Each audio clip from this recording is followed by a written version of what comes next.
I already know how to eat food. So minor correction. Today I'm going to actually teach you how to eat an obscene amount of food. A lot of food. So I will actually take you through the whole process. I will sort of guide you and give you some tips and tricks on how to eat a lot of food, whether it may be at your next all-you-can-eat or your next food challenge meal. I will guide you through what to do to prepare for your food challenge, what to do during that food challenge, and also what to do just to recover after the fact. So bear with me, and hopefully you take some tips or tricks from me, and maybe you can be the hero at the table in your next all-you-can-eat or food challenge. So just to begin with our first aspect, how to prepare for a food challenge. First of all, you want to keep in mind that you want to expand your stomach as much as possible to maximize the stomach capacity that you have. And to do this, you need to do two things, and that is to make sure that your stomach is enlarged as much as possible, and that is just by training up to this point. So 2 to 3 weeks up to then, you actually want to eat a lot of food, an obscene amount of food, just within all your meals. And then to top it off, after you're already uncomfortably full, you drink a whole bunch of water just to make sure that your stomach is expanded as much as possible. So that's step 1. Step 2 is actually to make sure that your stomach is cleared of everything prior to the challenge. So up to 20 hours prior to the challenge, you actually want to make this your last meal. And this meal should consist of a lot of easily digestible foods. So things like fruits and veggies, nothing too greasy and hard to digest. So after that, you should have expanded your stomach to a good chunk, I guess. So moving on to progress during the challenge. During the challenge, you might encounter something called flavor fatigue. And this is actually just due to the fact that you're eating so much of the same flavor all at once, or consecutively. With a lot of food challenges, you actually eat a lot of meat, and that can be a hindrance to you as you eat the same flavor over and over. And this flavor will just become sort of bland and sort of unpleasant for you there. Another tip for you during your food challenge is to actually not drink any fluid, as fluid will actually take up this valuable stomach capacity that you do have. If you alternate between fluid and food, you actually create these air bubbles in your stomach, and that actually takes away this valuable stomach capacity. So make sure that you don't drink any fluid.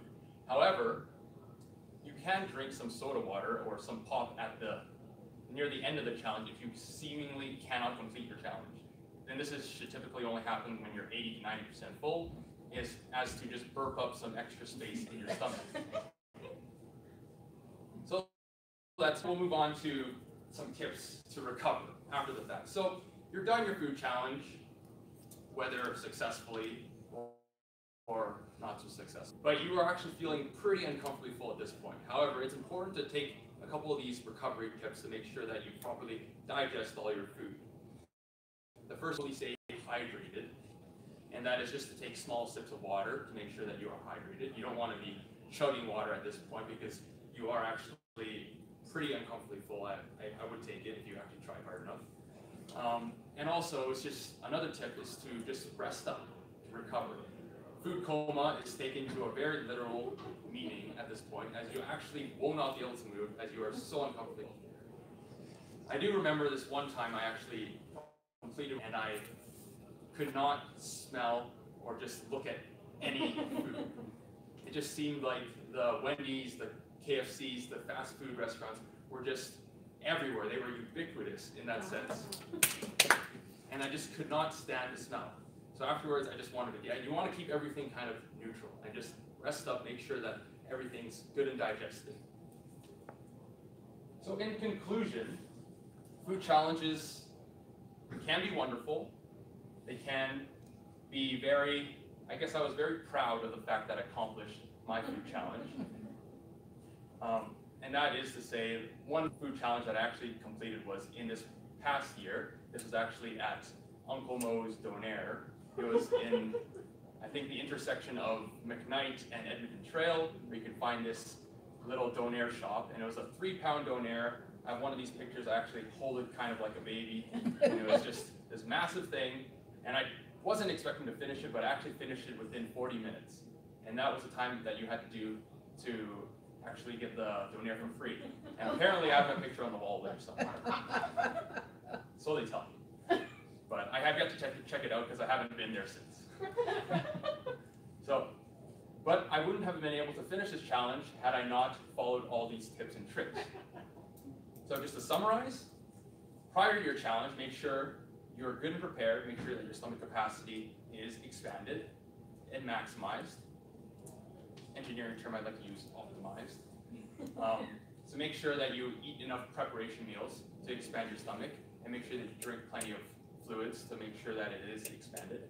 And during your challenge, make sure that you don't drink too much fluid, so it's kind of the opposite there. You don't want to drink too many fluids during your challenge. And also combat flavor fatigue by trying to change up these flavors.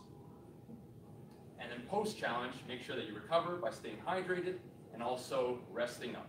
That's very, very important. So hopefully some of these tips and tricks will stick with you for your next food challenge or your next all you can eat, and so that you can become the hero at your table. Thank you for listening, and I hope that I imparted some food for thought with you guys today.